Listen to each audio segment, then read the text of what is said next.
talking to Aaron Smith about, who's obviously Broncos fan, kid in the Broncos system and that sort of stuff, was about how it's given them a base where everyone's together, and that's a real positive, isn't it? That they've had that now with that set up. Like you say, there's improvements to make, but I just feel like they've got the structures right, haven't they now?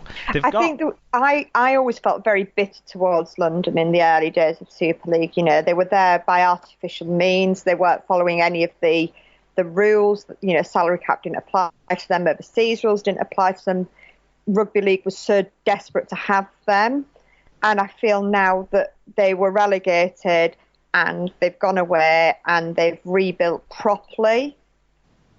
And as a result, you know, I feel a lot through their own ways and means as well. They've not relied on handouts or artificial support or anything like that, have they?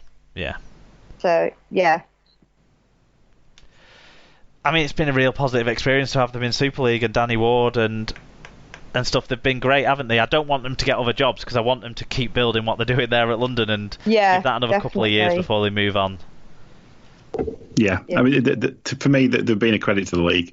You know, they, you know, it all comes with a, asterisk, doesn't it? Because we're not certain about who's up and who's down, unbelievably. But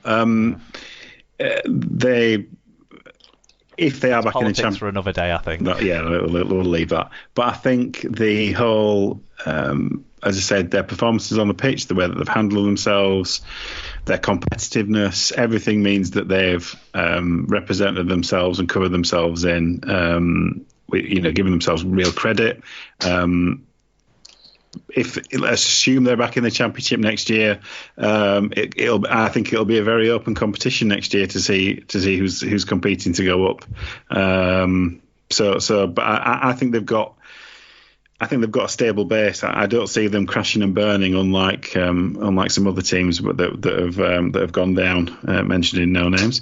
So for me, the foundations are there to keep them solid and stable. So you know, I hope they continue to develop their own players and continue to have a very strong identity, which I have a lot of time for. I think they're a great club.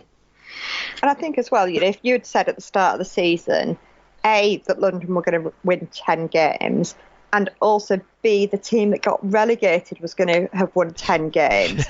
Like, when that has just never, ever happened, has it? It was the same team apart from the halfbacks, really, wasn't it? And Luke Yates. Yeah. Yeah. Great point. Nobody gave them a hope of winning a single game. Yeah, I mean, I had them down for maybe 3 or 4 wins, and I think a lot of people were in that kind of max for 8 points. I thought that'd be good if they got 8 points. Yeah. Well done to them for proving us wrong. Yeah, yes. They've been competitive, which is a real encouragement. And it's driven great excitement in the league that they've been competitive, hasn't it? Really, which we were worried. We've been worried before because we've seen it so many times before. You know, when Lee came up in the mid-noughts, they were not competitive. When the Catalans came in their first year, they were entertaining, but they weren't really competitive. When Halifax had a year that they were, the year that they went down, they were awful. Exactly. We had 3 or 4 years where Salford and Castleford just swapped every year, it felt like, as well. Didn't Huddersfield, when they first came in, and all, you know, they lost the table. They finished bottom 3 years in a row. Yeah, exactly. There's been a litany of teams that like try that their winger, I think it was, no, I can't remember which winger it was, where he put the ball down over the dead ball line, and he might have actually won him a game in the early noughts. I can't remember who it was now. Oh, but yeah, you're right. Yeah, some huge poor performances in seasons in the past, and this was not that. No, completely opposite. So, the final standings see St Helens end with a record league-topping lead of 16 points. Wigan are second and Salford climb to third. Both earn a second chance in the playoffs. Warrington, who fall to fourth, and Castleford, who hang on to fifth, will be playing sudden death from here on. Hull FC miss the playoffs on points difference only. Catalans and Leeds end in the mid-table. Wakefield, Huddersfield and Hull KR stay up on the final day, with London being the side to finish last. Stat line of the week, I'm going to give it to the young kid for 4 tries, 5 tackle balls, 132 metres, 2 clean breaks. Louis Senior gets the nod just ahead of George Griffin, I think, on that regard. Sarah, who was your player of the week? I don't really have one. Fair shout. Alan. I'm going to break tradition. I'm going to go for players of the week. I'm going to go for Hadley and Parcell with their one shoulder each. Over 60 tackles is. I know they played for an extra 10 minutes or near 10 minutes, but that's a fair old effort, even if it's in a losing effort. So yeah, they're my joint players of the week for the effort. 60 tackles is not to be sniffed at. I am going to go with Danny Brough as my player of the week. I think he was brought in to kind of make them compete at the top and be the final piece in driving them into a playoff spot. It proved that he couldn't do that, but he did save his most influential game for when he and his side needed it most, I feel. So I'll give it to Danny Brough on that regard. But highlight of the week, Alan, I think we've got the same one. Louis Senior's first try. Beautiful. Brilliant move by the entire Huddersfield side, it felt like, to get him over in the end. There was so many times in that play that I thought it was going to get shut down, and they just did something special. Yeah, and even though I knew it wasn't going to get shut down because it was on the highlights, so it was going to be a try. Yeah. It still looked like it was going to be shut down, even though I knew it wasn't going to be. Yeah, so definite try of the week without question. Sarah, are you in the same camp on the Louis Senior first try, or have you got a different highlight of the week to throw out for us? To be honest, I haven't, with everything that's been going on, I have only seen our match and the Cass Wigan match, so I can't comment really. So I'll just take it as read that it was George Williams' try, and we'll yeah, whatever. I'll claim that one. Okay, predictions Super Ruin Fantasy League updates. I was 6 out of 6 last week. That takes me to a leading position of 68%. Now, somehow I've written Tim down twice. Tim was 3 out of 6 last week. He's down to 52. Sarah, you're on 53. And Alan, you're on 67, I think. Something like that.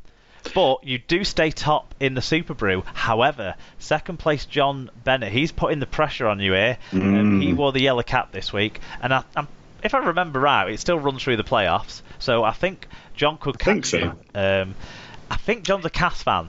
But Alan's a secret Cass fan, so you might be tipping the same way as things go on. I'm not sure. Yeah, well, I only had a 3 out of 6 week because I thought everyone would win the games that they needed to win. So yeah, I didn't have a good week. In the Fantasy League, Alan Bagley stays top of the pile. Mark Vorden backs up from last week with a second top score week in a row. So well done to Mark. And thanks everyone for their fan views on the games. Obviously now we move to all games on TV. We'll expect a lot more fan views on all of the games as we're all watching the action at the same time over the next few weeks. That is Super League done.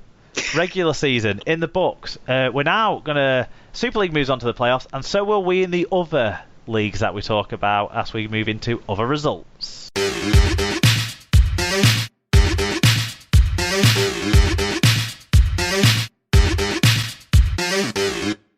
Okay, so in other results, it was Championship Playoff Week 1, and it finished Toulouse 44, York 6. Paul Chamberlain said, on days like this, you have to admire the joie de vivre of Toulouse. Whilst York were game, Toulouse played with the abandon and freedom you would hope that Catalans might employ but seldom do. 5-Eye was superb up front, but the support, play and attacking threat of Corella were the main highlights. With a win and a narrow loss against the Wolfpack already, Toronto fans will be concerned. Yeah, we certainly will. And Carsten says, damn Toulouse are good, and with a very exciting style of rugby too. Some amazing tries in this game, and the commentary with a French touch was interesting. Did either of you catch this on the R-League app on Saturday? No. I caught... I had my phone on, but I was doing house jobs. But yes. You knew something was going to happen every time Corella got the ball in that first half, so I'd look at my phone and watch an outrageous try be scored, and then go back to doing jobs. Toulouse were magnificent. Yeah, it's a surprise. It's a big win. They really set a marker, and as Paul said, Toronto will be worried about Toulouse because they are the team that can really match them. And outplay them with more exciting play. Indeed.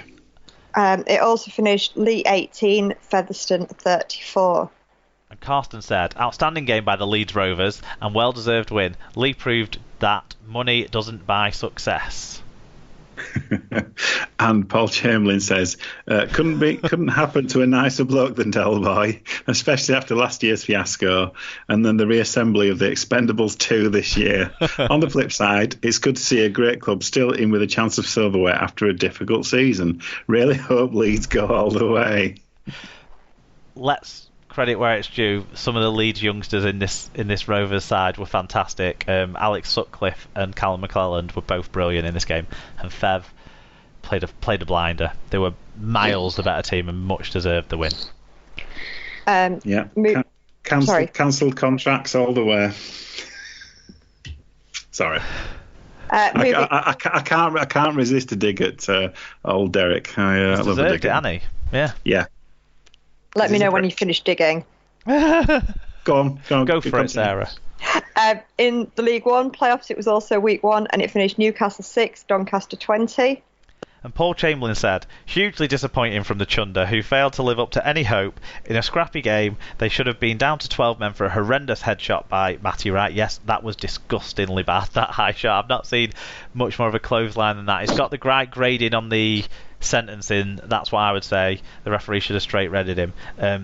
Paul goes on to say, which the ref bottled by only giving a yellow. However, justice was later served when Wright threw an interception pass for the clinching Donny try. Mustafa was a rare shining light for Newcastle, another Leeds youngster there, but it was hard to see what all the money was spent on. It also finished Hunslet 24 and Workington 32. We don't have that one means that Hunslet are out, and Workington go on to fight on in the promotion playoffs. In the Women's Super League, it finished Wakefield 4, Leeds 66, and St Helens 28, Wigan 0, and also Featherstone 22, Bradford 14. That last result ends Bradford's hopes of the playoffs, so we now know the top 4 with one game left for most. There's 2 games left for the sides that weren't listed there, which is Castleford and York. They play on Tuesday evening this week when Cass could and should and will lift the League Leaders Shield. So one to celebrate for the Cass fans. Yeah, it was NRL Finals Week 1 as well, and Sydney Roosters 30, the Rabbitohs 6. In terms of Britwatch, Tom Burgess made 109 metres and George played as well. It was also Storm 10, Raiders 12, Bateman with 1 try and 135 metres, and Whitehead Hodgson also played. This game. I can't. I must be a Canberra Raiders fan because I was cheering and punching the air when John Bateman went in with a couple of minutes left. But does that make you a Raiders delighted. fan or just a Bateman fan? A bit. I'd say a little both. column A, a lot of column B. Yeah. Yeah. Fair shout. Yeah. It also finished the Sea Eagles 28, the Sharks 16, and the Eels 58, Broncos 0. And Joshua's granddad, Sarah's dad, got in touch and said, now a certain young man's favourite NRL team. Sounds like you might be looking for an Eels jersey for Christmas, Sarah. What a route, so many quality players. Moses running the show. Junior Paulo, a massive game. And FC bound Manu, we love a Manu. Mao played a dead-eye goal kicker. So the story behind this is Saturday tea time, we're sitting at the table and Joshua suddenly lets out the biggest fake yawn and says, I think I'll go to bed now, I'm very tired. I said, are you all right? He said, yeah, I'm very tired and I do need to be up in the morning. And then he says, in fact, I don't think I'll get enough sleep here.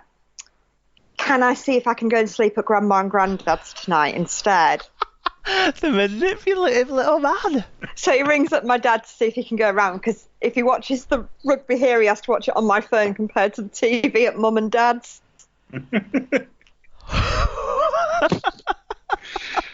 Well, he's a genius. Nice work, because he got to watch a serious hammering. And some nice touches from Manu Mao. When he was leaving the ground, I think he gave away all his last stuff into the crowd and did a Mickey Payer from last year. So yeah, we had a couple of other games come in on this week's thing. I don't know the scoreline for this one, but it was Canada versus Bosnia and Herzegovina.